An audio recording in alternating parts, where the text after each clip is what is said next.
믿음과 아브라함의 복에 대해서 우리가 말씀을 나눕니다.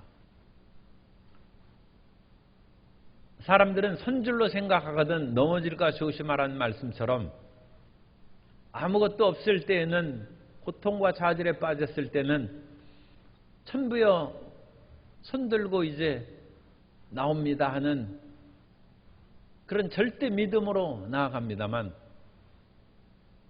조금 살아갈 수 있는 그런 상황이 되면 그래도 내가 무엇인가 신뢰할 만한 것이 있고 지혜가 있고 능력이 있으니까 하나님이 나를 구원하시고 건지신 것이 아닌가 하는 자기의, 그 자기의는 육체에서 나오는 것입니다. 그런 자신에 대한 그런 신뢰감과 좋게 얘기하면 자기 자신에 대한 자부심이 솟아납니다. 그건 하나님께서 인간을 참 대단한 존재로 만드신 것 같습니다.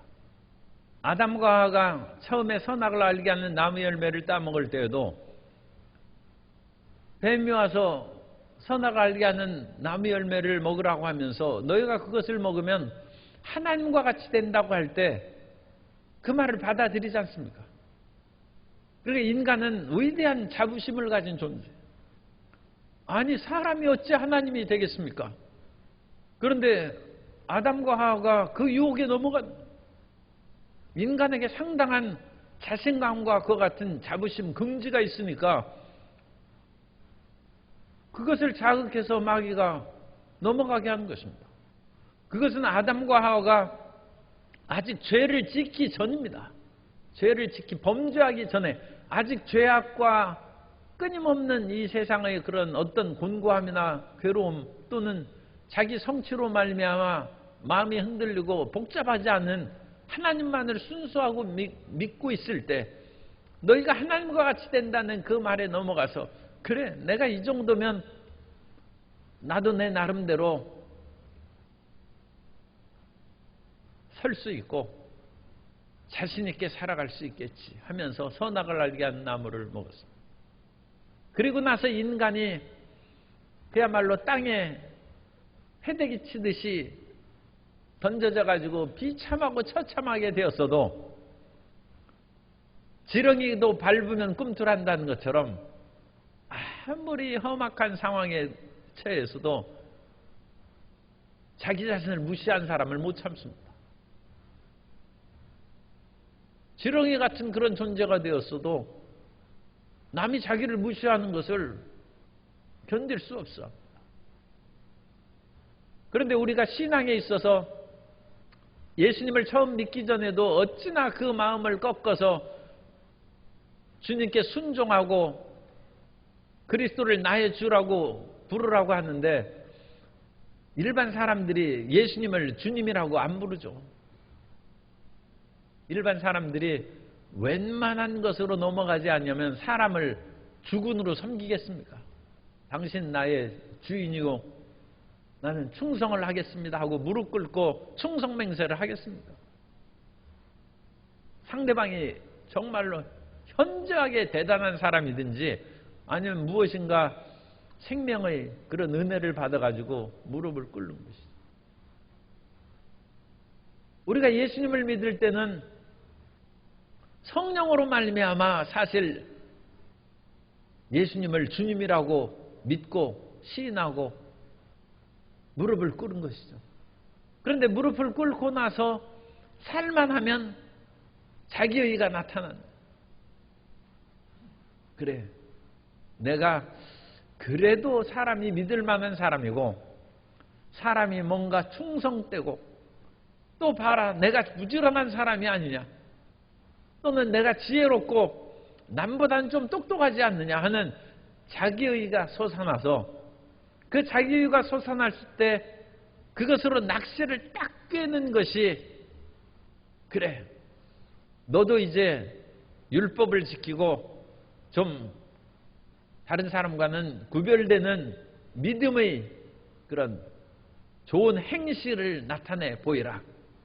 그것이 유대 율법주의자들이 가르친 것입니다. 예수님을 믿고 구원받은 너희에게는 이제 필요한 것이 율법을 지키고 할례를 받는 것이다. 그래서 갈라디아의 사람들이 그 유대 율법주의자들, 그 율법주의 크리스찬들이죠. 그 사람의 유혹을 받아서 율법을 지키고 순종함으로써 나의 믿음이 더 완벽하게 되고 더 하나님 앞에 내가 그럴듯하게 보인다는 것으로 마음이 변화된 것입니다. 그것을 보고 사도 바울이 1절에서 어리석도다 갈라디아 사람들아, 예수 그리스도께서 십자가에 못 박히신 것이 너희 눈앞에 밝히 보이거늘 누가 너희를 꾀더냐.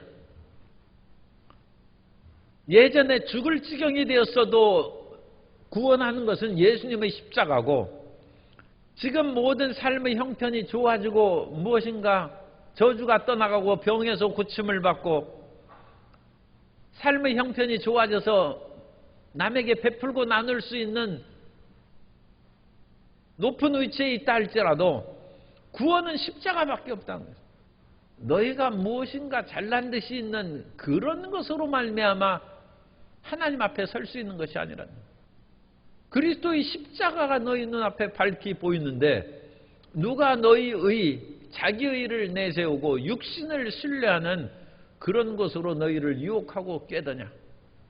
초심으로 돌아가라는 마음에 예수님을 처음 믿을 때 그 어마어마한 하나님의 은혜 가운데 죽을 때까지 그것을 붙잡고 살아야지, 이제 예수님 믿고 조금 죄를 덜 짓고 무엇인가 좀 깨끗하게 된 듯 싶어서 내가 이 정도 깨끗하니까 하나님이 나를 구원하셨겠지 하는 그런 헛된 생각, 오만한 마음을 가져서는 안 된다는 것입니다. 그래서 사도 바울은 특별히 한 가지로 딱 명확하게 지적하는데, 너희가 성령을 받은 것이 율법의 행위로냐 혹은 듣고 믿음으로냐. 예수님께서 너를 위하여 십자가에 못 박혀 죽으셔 피를 흘리시고 그 모든 죄를 다 청산하시고 부활 승천하시고 그 약속대로 성령을 보내주셨는데, 그것을 듣고 믿음으로 성령을 받았느냐, 아니면 너희가 십계명 지키고 613가지 율법을 철저히 잘 지켜서 하나님께서 너희에게 성령을 주셨느냐, 대답하라는 것입니다. 우리는 십계명도 알지 못하고 613가지 율법을 알지도 못하는데 주님께서 천비의 의지 없어 손들고 나옵니다 하면서 그 의지하고 나오는 것도 우리가 죽을 지경이 되고 삶의 그런 지푸라기라도 붙잡을 수 있는 형편이 못 돼서 오직 십자가만 의지할 때 주님께서 우리 죄를 사하시고 성령을 부어주신 것이죠. 율법의 행위와 무관한 것이죠. 그런데 갈라디아 사람들도 지금 터키 갈라디아 지역이니까 이방인들죠. 유대인들이 아닙니다. 그 이방인들이나 우리 한국 사람이나 마찬가지죠. 오늘 우리가 성령의 위대한 역사가 있고 지금 140년의 그런 복음 전파에 놀라운 부흥과 성장을 일으킨 것은 일제강점기의 비탄과 고통 가운데 오직 믿을 분이 예수님밖에 없다. 그래서 엄청난 부흥과 성장을 일으킨 것이죠. 그때 우리가 율법을 알지도 못하고 율법을 지킨 것도 아닙니다. 갈라디아 사람들도 마찬가지라는 것입니다. 너희가 성령 받은 것은 오직 듣고 믿은 것뿐이고, 그러면 그 성령을 끊임없이 유지하고 재충만으로 나가는 것도 복음을 듣고 믿는 것으로 말미암아 성령 재충만을 받는 것이지, 성령 재충만을 받기 위해서 율법을 지키고 행위의 의로움을 받아서 재충만을 받는 것이 아니라는 것입니다. 처음의 믿음의 그 은혜를 잊지 말라는 것입니다. 그러면서 너희가 이같이 어리석으냐, 성령으로 시작했다가 은혜의 성령으로 시작했다가 이제는 육체의 율법을 지키려는 육체의 일로 마치겠느냐. 그리고 갈라디아 사람들도 그 당시 사회적으로나 역시 로마의 지배하에 있었기 때문에 여러 가지 고통을 많이 겪었어요. 그리고 그 당시도 아직 황제 숭배가 만연되지는 않았으면 그런 여러 가지 우상과 황제 숭배의 그런 것으로 인하여 예수님을 믿는 것은 쉬운 것이 아니었습니다. 그 당시 예수님을 믿는 것은 오늘날처럼 세계 인구의 3분의 1, 오늘날 한 80억 인구 중에 약 25억이 크리스찬입니다. 물론 카톨릭이나 그리스 정교회나 모든 그런 어쨌든 예수님 믿는 사람을 다 포함해서 들어갑니다만, 그래도 전 세계 인구의 3분의 1가량이 예수님을 믿으니까 이건 엄청난 것이죠. 그러나 사도 바울이 갈라디아에 복음을 증거할 당시에는 예수님 믿는 사람은 예수가 누구냐고 묻는 사람이 수없이 있어요. 극히 작은 기독교 종파입니다. 종교 상황으로 보면 아주 작은 소종파였는데, 그러한 소종파에서 예수님을 믿는 것은 오직 성령의 역사로 그들이 놀라운 은혜를 체험했기 때문인데, 그런 소종파로 예수님을 믿을 때 수없는 어려움과 박해를 당하고 집안에서 따돌림을 받고 사회적으로도 따돌림을 받고 그 고통을 당했는데, 그것이 4절입니다. 너희가 이같이 많은 괴로움을 헛되이 받았냐. 그러면서 예수님을 믿었는데 그 믿음을 이제는 던져버리고 율법의 행위로 돌아가려고 하느냐. 오직 믿음으로 구원받은 것이 헛되냐, 그 말입니다. 그러면서 너희에게 성령을 주시고 너희 가운데서 능력을 행하시는 이의 일이 율법의 행위에서냐 혹은 듣고 믿음에서냐. 우리가 병을 고치고 귀신을 쫓아내고 방언을 말하는 것이 율법을 지켜서 방언하고 귀신을 쫓아내는 것이냐, 오직 듣고 믿음에 의한 것이냐. 분명히 생각을 합니다. 듣고 믿음으로 귀신을 쫓아내고 병 고침을 받는 것은 그건 하나님의 은혜가 임한 것입니다. 그래서 하나님의 은혜로 성령의 능력을 체험했으면서 어찌 헛된 대로 가려느냐, 그것을 사도 바울이 갈라디아 교인들에게 책망하고 있습니다. 한 10여 년 전에 브라질 선교사 허운석 선교사님이 이제 22년 정도의 브라질 선교를 하시다가 천국으로 이제 부름을 받아서 가셨는데, 그분이 그 인디오들에게 복음을 증거하고 온갖 고통과 박해를 받고 그 아마존 그런 지역에서 수많은 독충에게 물려가지고 온몸이 독에 퍼지고, 심지어 인디오과 같은 원주민들에 의해서 독약을 먹고 사경을 해맞은 적도 있고. 그런데 그분의 그런 수기가 내가 왕 바리새인입니다 라는 그런 책을 냈어요. 그래서 내가 왕 바리새인이라는 그 내용은 그 험악하고 어려운 그런 상황 가운데서 모든 것을 다 버리고 주님만을 의지하고 믿고 살아가는 그런 선교사의 생활을 하면서도 자기의가 끊임없이 솟아난다.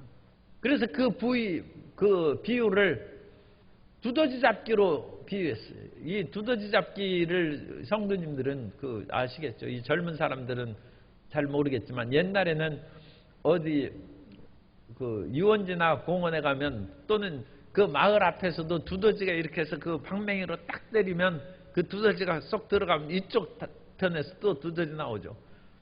그래서 이 두더지가 나오지 못하도록 손을 굉장히 빨리 해가지고 그것을 완전 하나도 못 나오게 섬멸을 해야 되는데, 그게 보통 쉬운 일이 아닙니다. 그래서 인간은 끊임없이 두더지가 솟아나오듯이 자기의가 솟아나온다고 그와 같이 얘기했어요. 어마어마한 헌신과 모진 고통 가운데서 선교를 하던 그 생활을 하면서도 두더지같이 자기의가 끊임없이 솟아난다. 내가 이 정도 하니까 그야말로 이같이 헌신한 사람이 선교사 중에서도 흔하지 않지 않느냐. 그 의가 솟아난다. 그러면 자기가 당연히 사랑과 존경을 받을 것으로 예상했던 그 부락에 가면 사람들이 자기를 무시합니다. 그때 버떡 깨닫는 하나님께서 나를 방망이로 내려치시는 것입니다. 그래서 성도 여러분이 열심히 봉사하고 각 부서와 기관에서 그와 같이 해서 무엇인가 정말로 칭찬받을 일을 했는데 오히려 사람들이 시큰둥하고 별로 알아주지 않을 때는 성도 여러분이 일을 잘못한 것이 아니라 일은 잘했어요. 그런데 그것으로 인하여 자기의가 지금 솟아나는 하나님 그거 내리치십니다.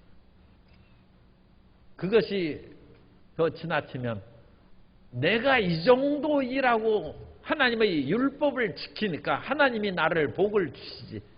그런 자기의 교만이 그것이 자라난다. 하나님이 내리치십니다. 그리고 그런 속에서 사람들이 나를 알아주지 않는 그런 무엇인가 서운함과 안타까움 또는 마음에 약간 낙심이 되죠. 그럴 때는 그리스도 예수도 알아주지 못하고 예수님을 십자가에 못 박은 그 십자가로 달려갔다고 그 허운석 선교사님이 글을 씁니다. 아버지여 저들을 용서하옵소서. 자기 하는 바를 알지 못하고 하나님의 아들을 못 박으면서 사람들은 모르는 것입니다. 그 하나님의 아들의 옷을 벗겨서 나눠 갖는 것입니다.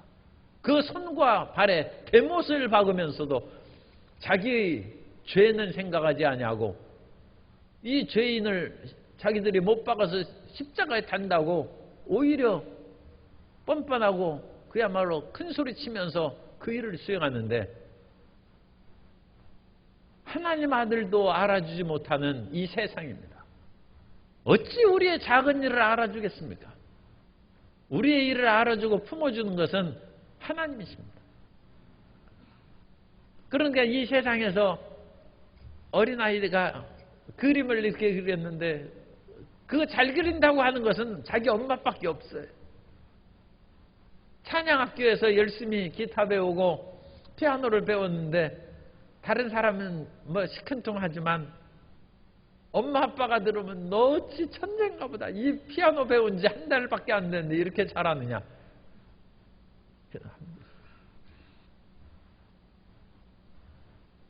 예전에 그 아버지가 여의도교회 장로님으로 지휘했어요. 그래서 지휘자로 이렇게 하시고. 그러니까 그 아들이 어릴 때부터 바이올린을 배웠어요. 그래가지고 바이올린을 뭐 한 5년인가 10년 배웠대요. 그러다가 그 뒤에는 이제 다른 공과대학을 하는 바람에 그런 것을 더 이상 안 했나 봐요. 그런데 우연히 바이올린이 그 교회에 있어가지고 한번 해보라고 했어요. 그건 소음이에요, 소음. 옛날에 10년 했다고 해도 그것이 소음에 가깝더라고요. 그런데 처음 바이올린 배우고 피아노 배웠는데 잘한다고 하는 것은 자기 엄마니까 잘하는 것으로 그렇게 하는 것이지 다른 사람은 그건 소음입니다. 우리가 어떤 일을 행했을 때 그 일을 주님께서 반기고 우리를 용기에 힘을 주는 것이지 그야말로 객관적으로 우리가 한 그 모든 것은 쓸모없고 무가치한 것입니다. 그런데 그런 것을 자기의 일을 드러내고 자만하려는 그 마음을 가져서는 절대로 우리의 신앙이 성장할 수 없습니다. 그리고 그것을 알아주면 자꾸 높아짐으로써 헛된 교만에 빠지고 안 알아준다고 낙심해서 나 이제 봉사 안 하고 나는 기관과 부서에서 일 안 한다. 그러면 그 사람은 신앙이 성장하지 않습니다. 어린아이 신앙으로 그냥 다른 사람이 그냥 품어주고 크게 뭐라고 하지 않는 그 속에서 그냥 머물러 있는 것입니다. 그것을 이기고 나아가야 어른이 되죠.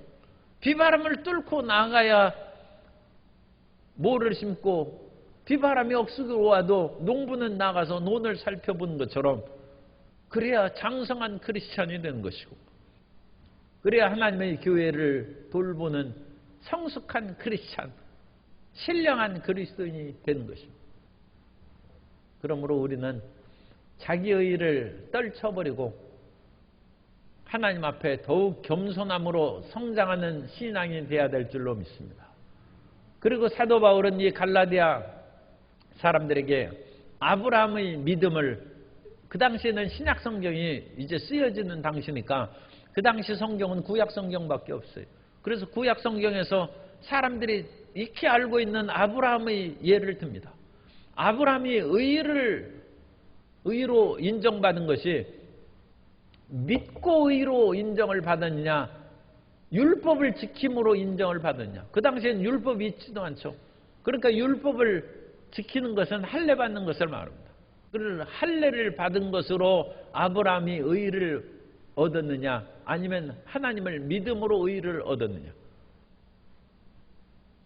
당시에 많은 유대인들은, 랍비들은 할례를 중시했기 때문에 할례를 받아야 천국 간다고 가르치고, 만일 어떤 사람이 제대로 유대교를 믿지 아니하고 배교하면 그 할례를 천사가 다시 무효로 원상으로 회복시켜서 그 사람은 천국 못 가게 한다고 했어요. 그만큼 할례를 중요시했어요. 그런데 사도 바울은 담대하게 얘기합니다. 이 아브라함이 의롭다함을 얻은 것은 할례를 명하기 전에 아브라함이 하나님을 믿음의 의로 여김을 받았다. 그래서 창세기 15장 4절 이하에 보면 야훼의 말씀이 그에게 임하여 이르시되 그 사람이 내 상속자가 아니라 내 몸에서 날 자가 내 상속자가 되리라 하시고, 그를 이끌고 밖으로 나가 이르시되 하늘을 우러러 무뼈를 셀 수 있나 보라. 또 그에게 이르시되 내 자손이 이와 같으리라. 아브라함이 야훼를 믿으니 야훼께서 이를 그의 의로 여기시고. 할례가 있는 것은 이 훨씬 후입니다. 이때는 이제 그 종 엘리에셀의 상속자로 삼으려고 했을 때니까 몇십 년 후에 할례를 받는 거죠. 그러므로 아브라함도 의롭다함을 받은 것은 믿음으로 의로움을 받은 것이니까 오늘 갈라디아 교인들도 할례를 받고 율법을 지킴으로 의롭다함을 받거나 아니면 믿음 플러스 율법에서 더 훌륭하게 하나님의 백성이 되거나 하나님께서 더 사랑한 그런 인정받는 사람이 된다거나 그런 것들을 다 버리고 오직 믿음으로 전진하라는 것입니다. 아브라함이 오직 믿음으로 나아감으로써 하나님께서 아브라함에게 복을 주시고 또 너로 말미암아 천하 만민이 복을 받을 것이다. 그것도 천하 모든 이방인들도 믿음으로 말미암아 하나님의 은혜를 받고 의롭다함을 받고 하나님의 자녀가 되는 것을 미리 예표한 것이다. 그래서 창세기 12장 1절부터 3절까지 아브라함 언약의 그 모든 것은 아브라함의 자손뿐만 아니라 아브라함과 같은 믿음으로 나아가는 모든 사람들에게 주어진 약속이라고 말씀한 것입니다. 오늘 우리는 다시 한번 오직 하나님께서 믿음으로 우리를 구원하시고 지금도 믿음으로 말미암아 하나님 앞에 나아가기를 원하신다는 그런 마음을 갖고 내가 새벽 기도도 열심히 나오고 수요 예배, 금요 예배 또 주일 예배도 열심히 봉사하니까 하나님이 나를 복주신다는 생각은 던져버리고 오직 하나님의 은혜로 내가 구원받고 오직 하나님의 은혜로 내가 응답을 받고 오직 하나님의 은혜로 치료함을 받는다는 믿음을 갖게 되시기 바랍니다. 내가 한 의의가 물론 그것이 하나님 앞에 우리 충성해야죠. 그러나 그것으로 인하여 치료받을 만큼 우리가 하나님 앞에 큰 일을 한 것도 없고 내가 하나님 앞에 온갖 예배를 드림으로써 하나님 앞에 내 자신을 내세울 것이 아무것도 없습니다. 그 두더지처럼 올라오는 그것을 다시금 때려서 겸손함으로 나아갈 때 주의 풍성한 은혜가 오늘 이 새벽에 임하게 될 줄로 믿습니다.